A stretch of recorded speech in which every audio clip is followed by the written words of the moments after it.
Muito obrigado. O universo revelou, em seu estágio mais inicial, na verdade 1 trilionésimo de segundo após o Big Bang, uma incrível confusão de partículas. Nesse intervalo de tempo incrivelmente curto, ocorreu o nascimento simultâneo das primeiras partículas de antimatéria e de seus equivalentes materiais, ou seja, daquela matéria da qual são feitos as estrelas e os planetas. E também nós somos feitos dela. O cosmos, nesse momento, não era apenas extremamente pequeno, mas, no geral, um lugar de extremos. As temperaturas chegavam a impressionantes milhões de bilhões de graus Celsius. Nessa fase inicial, ainda não existia matéria sólida no sentido clássico. Em vez disso, um estado de pura energia dominava tudo. Pervadido pela luz primordial e pelas 4 forças fundamentais da natureza que até hoje determinam nossa realidade física: a gravidade, a força eletromagnética, assim como a força nuclear forte e a força nuclear fraca. Ao atingir esse ponto de inflexão térmico, desenvolveu-se, conforme a famosa fórmula de Einstein, E igual a m vezes c ao quadrado, uma complexa interação de criação de partículas. Formou-se uma sopa primordial de quarks e seus antipartículas, sendo que cada quark inevitavelmente surgiu junto com seu gêmeo antiquark. Paralelamente, manifestaram-se os gluons, aquelas partículas fundamentais da força nuclear forte. Esses gluons possuem a notável característica de conectar quarks entre si, mas devido às temperaturas extremas, inicialmente não podiam exercer essa função. O universo primitivo tinha energia demais para formar ligações estáveis. Átomos ainda não existiam nesse momento, e cada partícula elementar se movia em velocidades impressionantes. Elas corriam em velocidades enormes pelo espaço em expansão, colidindo sem parar e gerando reações de partículas espetaculares. Os encontros entre quarks e antiquarks eram especialmente dramáticos, pois a cada colisão eles se aniquilavam mutuamente. Toda a sua massa se transformava em pura energia, manifestada na forma de pares de fótons que então se moviam através do denso plasma de quarks e gluons. Esse processo de aniquilação mútua continuou de forma constante enquanto o universo em expansão esfriava lentamente. Nessa fase também apareceram os primeiros leptons e antileptons, como elétrons, pósitrons, neutrinos e antineutrinos. Com o resfriamento do cosmos, a formação de partículas mudou fundamentalmente. A energia disponível já não era suficiente para criar espontaneamente novos pares de quark-antiquark a partir do vácuo quântico. As partículas existentes perderam energia cinética e se moveram bem mais devagar. Essa situação permitiu que os gluons agissem como ligantes pela primeira vez. Eles ligaram os quarks em estruturas mais complexas, os hadrons e os 2020. Paralelamente, os antiquarks se uniram para formar antihadrons. Esse processo não gerou apenas os prótons e nêutrons que conhecemos, mas também uma variedade de hadrons exóticos e de vida curta, que só podiam surgir sob as condições extremas do universo primitivo. No entanto, a contagem regressiva cósmica atingiu um ponto crítico quando o universo tinha apenas 1 segundo de idade. Nesse momento, os últimos pares de matéria-antimatéria surgiram da energia restante do cosmos. O que se seguiu foi como uma batalha épica entre matéria e antimatéria, na qual ambos os tipos de partículas se aniquilaram mutuamente. Após 100 segundos de evolução cósmica, cristalizou-se um resultado surpreendente. A matéria comum sobreviveu com uma vantagem mínima. Para cada bilhão de partículas, apenas uma sobreviveu ao processo cósmico de aniquilação. Esse pequeno excedente. Uma única partícula em 1 bilhão lançou as bases para a posterior nucleossíntese, o processo de formação dos primeiros elementos e assim para todas as estruturas materiais posteriores no cosmos. Mas esse desenvolvimento apresenta um enigma fundamental para a ciência, pois contradiz as previsões teóricas do modelo padrão do Big Bang. De acordo com todas as leis físicas conhecidas, matéria e antimatéria deveriam ter surgido em quantidades exatamente iguais e se aniquilado completamente uma à outra. O resultado teria sido um universo estéril preenchido por radiação, mas desprovido de qualquer matéria. O fato de existirmos, no entanto, prova o contrário e indica uma assimetria fundamental nas leis da natureza, que até agora não é completamente compreendida. Físicos de todo o mundo criaram ao longo do tempo diversas teorias para explicar esse dilema cosmológico. Uma hipótese fascinante postula a existência de enormes regiões de antimatéria no universo, formadas pela separação espacial da matéria e da antimatéria durante a inflação cósmica. Essas regiões poderiam teoricamente conter galáxias e sistemas estelares de antimatéria. Como o espectro do anti-hidrogênio é idêntico ao do hidrogênio normal, essas antiestruturas seriam praticamente invisíveis para nossos instrumentos astronômicos. No entanto, várias observações vão contra essa teoria, especialmente a ausência de assinaturas de radiação características que deveriam surgir na aniquilação nas fronteiras entre domínios de matéria e antimatéria. Talvez tenhamos que nos despedir da ideia de um universo perfeitamente simétrico. A dominância da matéria observada pode ser o resultado de uma assimetria intrínseca nas interações fundamentais. Essa descoberta revolucionária não só explicaria por que vivemos em um universo de matéria em vez de um de antimatéria, mas também mudaria completamente a evolução cósmica. Esse desequilíbrio cósmico tem aspectos que parecem misteriosos para cientistas e para leigos até assustadores. Como é possível que o nosso cosmos seja tão desequilibrado quando, na verdade, só deveria existir equilíbrio? O que aconteceu com a antimatéria durante o Big Bang? Chen Chung-woo, uma das cientistas mais notáveis do século XX, nasceu em 1912 em uma pitoresca cidade de pescadores ao norte de Xangai. Sua infância foi durante um período de grandes mudanças sociais na China, quando valores tradicionais deram espaço a ideais modernos. Em total contraste com a prática predominante da época de excluir meninas do ensino superior, Wu teve o privilégio extraordinário de receber uma educação sólida. Seu pai, um diretor de escola de pensamento progressista e defensor da igualdade, fundou uma instituição de ensino especialmente para jovens mulheres, uma iniciativa única para a China daquela época. Nesse ambiente progressista, o potencial intelectual de Wu se desenvolveu.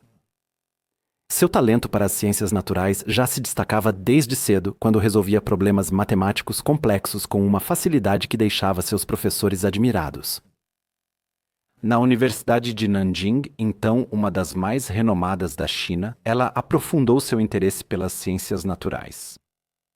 No curso de física, ela se destacou pelo excelente desempenho acadêmico e desenvolveu grande fascínio pelas questões fundamentais do cosmos. Ela se formou como a melhor da turma, feito notável diante dos obstáculos sociais enfrentados por mulheres cientistas na época. O ponto de virada na carreira científica de Wu veio por meio de sua mentora, a renomada física Dra. Gu Jingwei.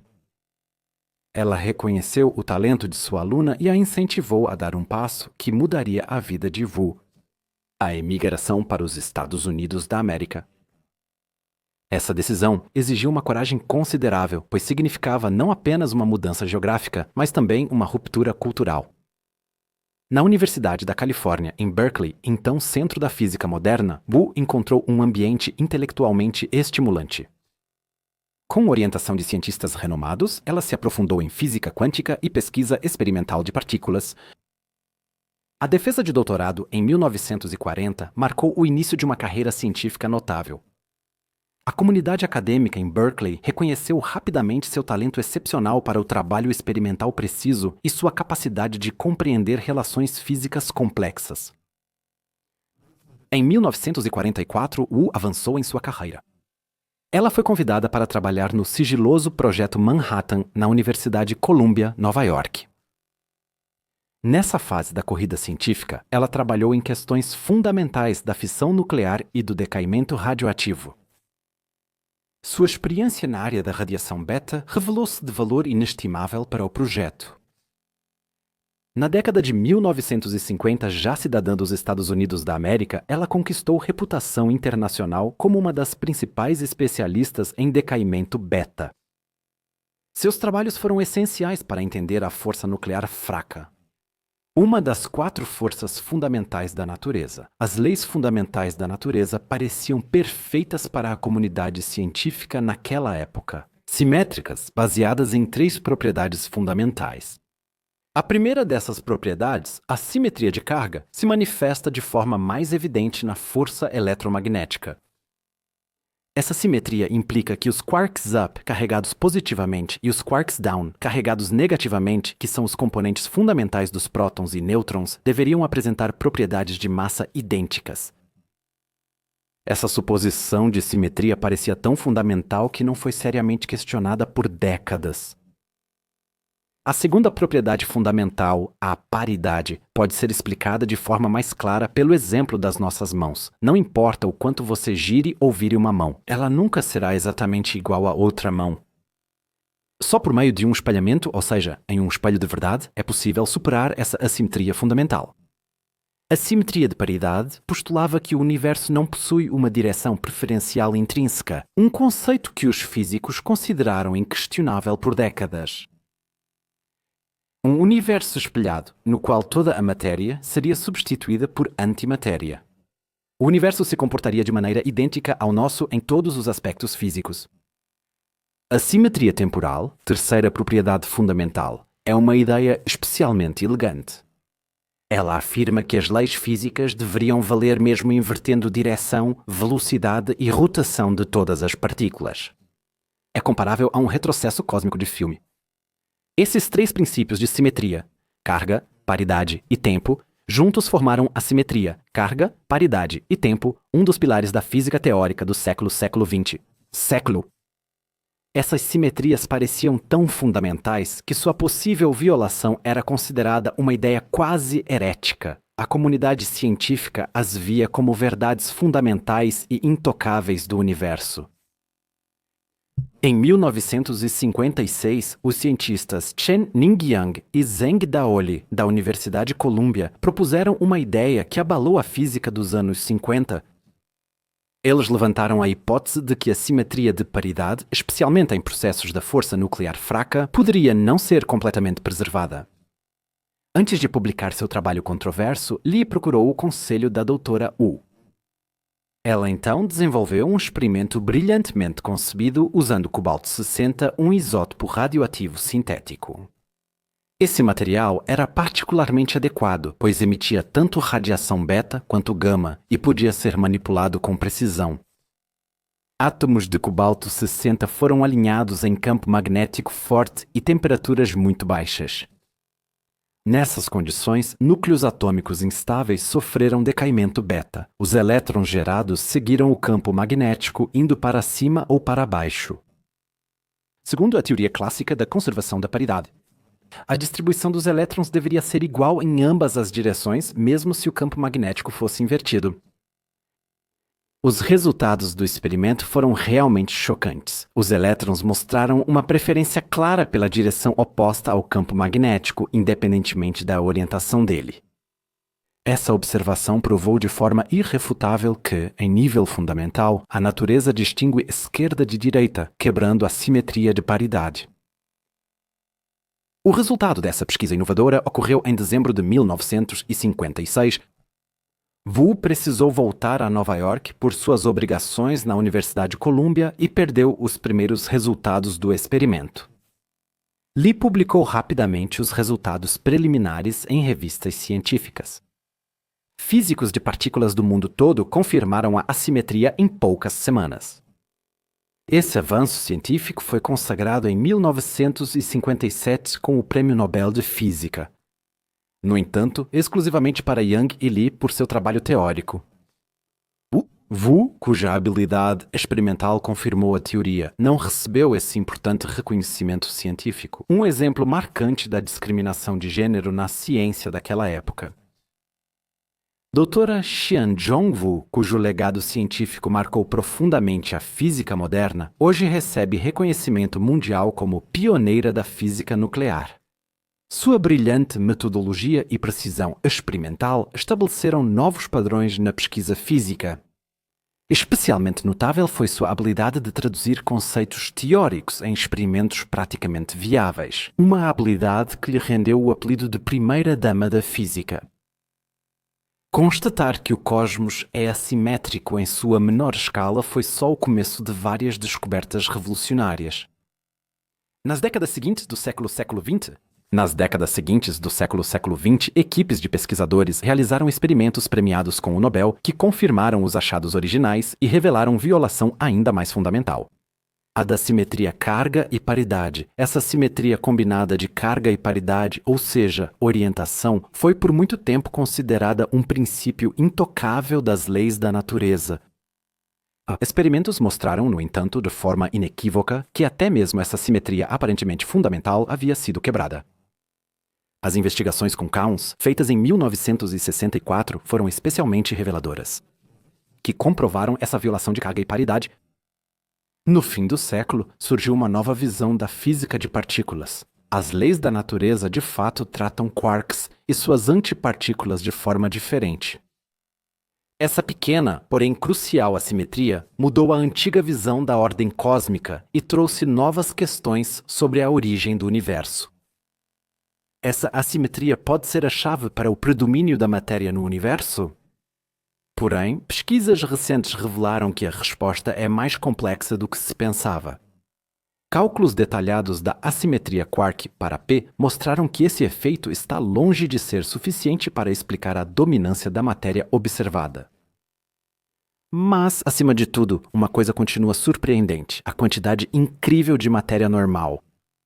Se aquilo que vemos e com o que podemos interagir representa apenas 1/1000º da quantidade de matéria que deve ter existido pouco depois do Big Bang, não conseguimos imaginar como o universo pareceria denso se, por exemplo, apenas 1/500 milionésimo ou 1/100 milionésimo da matéria normal tivesse restado. Poderíamos ter o dobro ou até 10 vezes mais matéria no cosmos. Aqui, galáxias de proporções enormes se formariam, massas e estrelas ricas seriam a regra, buracos negros cresceriam a tamanhos inacreditáveis. Tudo isso aconteceria em um universo que seria muito mais permeado por radiação do que o nosso cosmos atual. Nem dá para imaginar o que isso significaria para o surgimento da vida. Em vez de lamentar o passado, precisamos de reconhecimento. Vamos falar sobre uma descoberta muito interessante que a Agência Espacial Europeia anunciou já faz algum tempo. E onde a antimatéria poderia existir nas galáxias. A Via Láctea é uma estrutura complexa, com núcleo denso e estrelas girando rapidamente, impulsionadas por um buraco negro de mais de 4 milhões de massas solares, buraco, gás e poeira que caem nesse abismo gravitacional, e sistemas planetários teóricos que poderiam ser tão extremos quanto os planetas que a Humanacro encontra em Interestelar. Mas justamente esses inúmeros processos no núcleo da galáxia podem ser o lugar onde poderíamos encontrar antimatéria.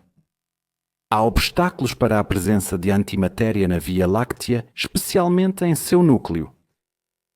Teoricamente, assim que ela entrar em contato com a matéria regular, deveria ser destruída em uma aniquilação espetacular, pois a nossa galáxia está repleta de matéria bariônica.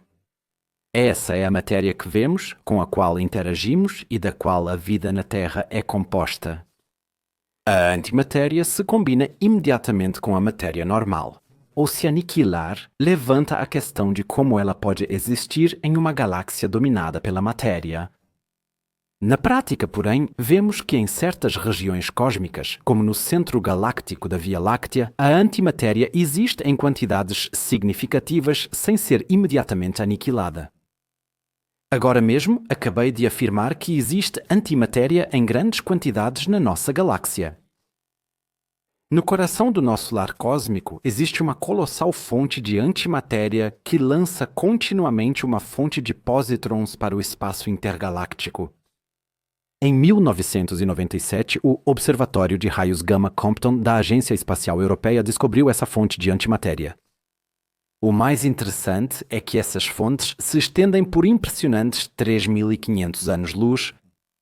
Esses geysers são estruturas complexas de fluxos de gás quente que contêm antimatéria e são capazes de lançar enormes quantidades de pósitrons no espaço. Quando matéria e antimatéria se encontram nessas estruturas, como vocês já sabem, ocorre a aniquilação, que libera raios gama característicos com uma energia de 511.000 elétrons-volt. Mas, apesar dessas descobertas, a fonte exata dos pósitrons continua sendo um mistério não resolvido. Alguns pesquisadores suspeitam que buracos negros desconhecidos ou estrelas de nêutrons em colisão possam ser a fonte. Outras hipóteses consideram que os pósitrons podem vir de antigas supernovas ou de um espetáculo cósmico que, em algum momento, iluminou o centro galáctico. Acho que nem preciso mencionar que essa descoberta surpreendeu os cientistas da Agência Espacial Europeia há 3 décadas. Como a antimatéria pôde surgir justamente onde a densidade de matéria era mais alta em escala galáctica? Diversos fenômenos cósmicos conhecidos foram considerados como possíveis causadores desses pósitrons, incluindo, como já disse, pulsares, quasares e estrelas massivas. No entanto, essas hipóteses costumam ser insuficientes, já que é difícil explicar a grande quantidade e distribuição dos pósitrons no cosmos. Uma das teorias mais incomuns afirma que a matéria escura, cujas propriedades exatas continuam sendo um dos maiores e não resolvidos mistérios da física moderna, poderia gerar antimatéria por meio de interações ainda desconhecidas com outra matéria escura. No entanto, essa não seria antimatéria escura, mas sim aquela que podemos ver e medir. Ou seja, antimatéria manifesta-se por radiação de raios-x no espectro eletromagnético. A ideia de que, em algum lugar no centro galáctico, exista uma fábrica invisível de antimatéria que produz continuamente esse material estimula a especulação e abre novas direções de pesquisa. É como se a Via Láctea quisesse prestar tributo a Paul Dirac com isso? As previsões teóricas de Paul Dirac sobre antimatéria são agora confirmadas não apenas na Terra, com aceleradores de partículas e experimentos físicos caros, mas também no cosmos, por meio de observações práticas. Desde 1997, cientistas já descobriram muito sobre esses jatos. Uma das nuvens está localizada perto do centro galáctico, enquanto a outra, surpreendentemente, fica bem distante do plano da Via Láctea. Essas nuvens são feitas de pósitrons. Só para lembrar, são elétrons de antimatéria que sobem em uma fonte de gás quente. No entanto, ninguém consegue explicar exatamente de onde vêm essas estranhas nuvens de matéria. Será que estrelas gigantes e massivas poderiam se formar e, durante sua formação, lançar material no espaço interestelar? Será que essas estrelas gigantes poderiam talvez interagir com buracos negros? E seus imensos discos de acreção produzem jatos de gás quente que, por processos ainda não esclarecidos, geram pósitrons no espaço intergaláctico? Uma coisa já é certa. A nossa Via Láctea e talvez também os centros de muitas outras galáxias são lugares que ainda guardam muitos mistérios. O centro galáctico é um lugar extremamente dinâmico. Um jato de antimatéria também pode nos dar pistas sobre as origens desse misterioso desequilíbrio. Foi por causa dele que decidi publicar este vídeo. Mas antes de encerrarmos nossa jornada pelo mundo da antimatéria, segue mais um capítulo, no qual falo sobre as conquistas mais recentes da pesquisa com antimatéria. Como a antimatéria interage com as 4 leis da natureza: gravidade, eletromagnetismo, força nuclear forte e fraca. Seria esperado que toda a matéria, exceto talvez a matéria escura, obedecesse a essas leis. Mas, como quase não existe antimatéria no cosmos, é muito difícil para nós verificar essa afirmação. Por isso, são necessárias provas. A principal questão é sobre a gravidade. A antimatéria é tratada de forma diferente pela gravidade em comparação com a matéria normal? Cientistas do Conselho Europeu para a Pesquisa Nuclear realizaram um experimento muito interessante. Eles estudaram os efeitos da gravidade na antimatéria. Os resultados confirmaram as previsões da teoria da relatividade geral de Einstein, que em 1915 postulou a gravidade como força universal que atua igualmente sobre toda a matéria. Eles descobriram que a antimatéria é influenciada pela gravidade da mesma forma que a matéria normal. A teoria de Albert Einstein, formulada há mais de um século, descreveu e previu com sucesso inúmeros fenômenos do universo. A teoria da curvatura do espaço e do tempo por grandes massas sugere que a gravidade exerce uma força de atração universal que afeta todas as formas de matéria: antimatéria, matéria normal e matéria escura. No experimento do Conselho Europeu para a Pesquisa Nuclear, usou-se um cilindro alfa-G de 25 cm para observar os movimentos das partículas de anti-hidrogênio. Esse dispositivo permitiu aos pesquisadores manter as partículas em uma armadilha magnética precisamente controlada para estudar com exatidão suas reações à gravidade. A estrutura foi projetada para que cientistas variassem a intensidade dos campos magnéticos, criando condições para as partículas de antimatéria mudarem sua direção. Os resultados mostraram que a antimatéria cai para baixo como a matéria normal. Se a antimatéria é influenciada pela gravidade, fica fácil para nós imaginarmos um cosmos em que a antimatéria sobreviveu em proporção semelhante à matéria no nosso universo. Talvez existam galáxias inteiras de antimatéria, antiestras e antiplanetas, e talvez até mesmo anticientistas, ou seja, cientistas feitos de antimatéria, que realizam experimentos semelhantes com a nossa matéria normal e se perguntam se ela é influenciada pela gravidade. Mas fica ainda mais interessante quando nossos cientistas descobrem mais átomos e moléculas de antimatéria. Foi o que ocorreu no Relativistic Heavy Ion Collider, em Nova York. Pesquisadores descobriram um novo e exótico núcleo de antimatéria conhecido como anti-hiperidrogênio 4. Esse antinúcleo é formado por um antipróton, 2 antinêutrons e uma partícula antilambda, sendo o núcleo de antimatéria mais pesado já detectado. A descoberta ocorreu ao estudar fluxos de partículas de 6 bilhões de colisões de núcleos atômicos. Durante esses experimentos, as condições extremas do universo primitivo são simuladas, rompendo-se os limites dos prótons e nêutrons nos núcleos, para criar um plasma de quarks e gluons. Esse plasma representa os blocos fundamentais da matéria visível e possibilita a formação de novas partículas em quantidades quase iguais de matéria e antimatéria. Os físicos do Relativistic Heavy Ion Collider usaram um enorme detector de partículas para analisar os fragmentos complexos das colisões e identificar o novo núcleo de antimatéria.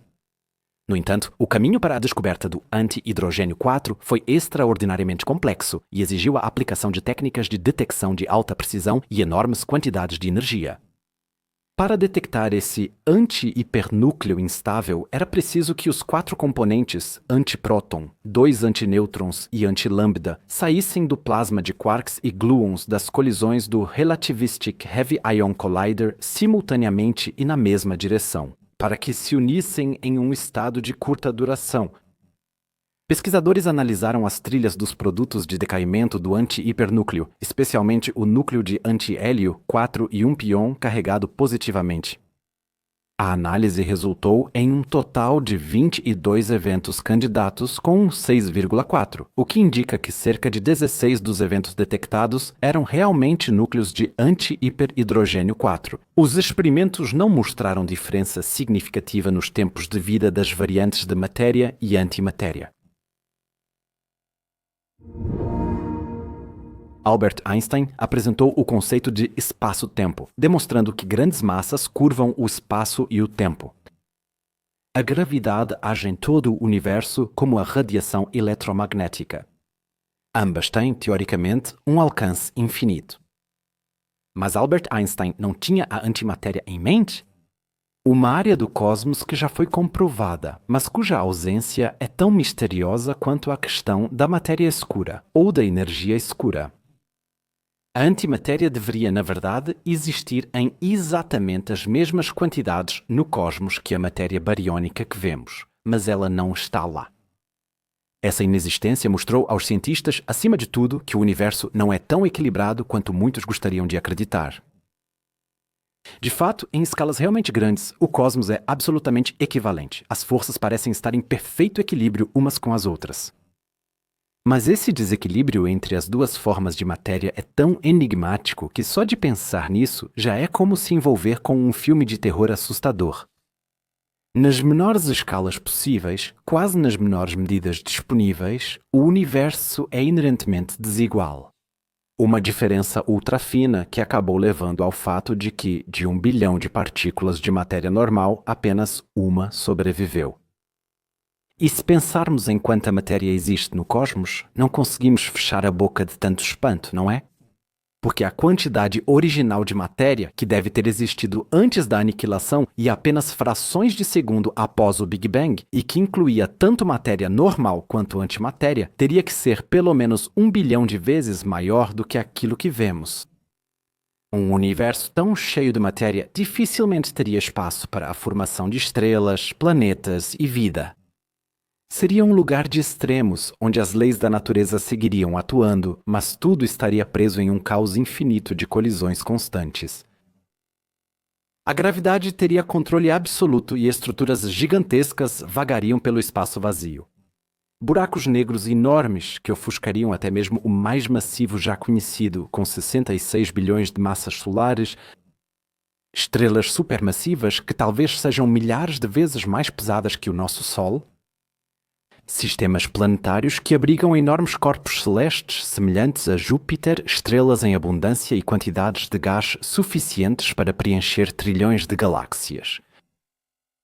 Embora essa ideia seja incrível, nossa realidade também surpreende. Em nosso cosmos, a estrela mais próxima está a cerca de 4 anos-luz e as galáxias separadas por milhões ou bilhões de anos-luz, no qual, até agora, somos a única espécie inteligente que preenche o espaço interestelar com ruído eletromagnético inteligente, e no qual nos dedicamos tanto a buscar a causa de seu desequilíbrio inerente. Será que é justamente essa característica que nos permite fazer essa pergunta em primeiro lugar? Neste cosmos cheio de matéria, com a ausência da antimatéria, a busca pelos mistérios de seu início parece uma tarefa infinita. Assim como a antimatéria talvez esteja nas profundezas infinitas do cosmos em um anti-universo, uma região do universo onde a matéria normal não tem lugar.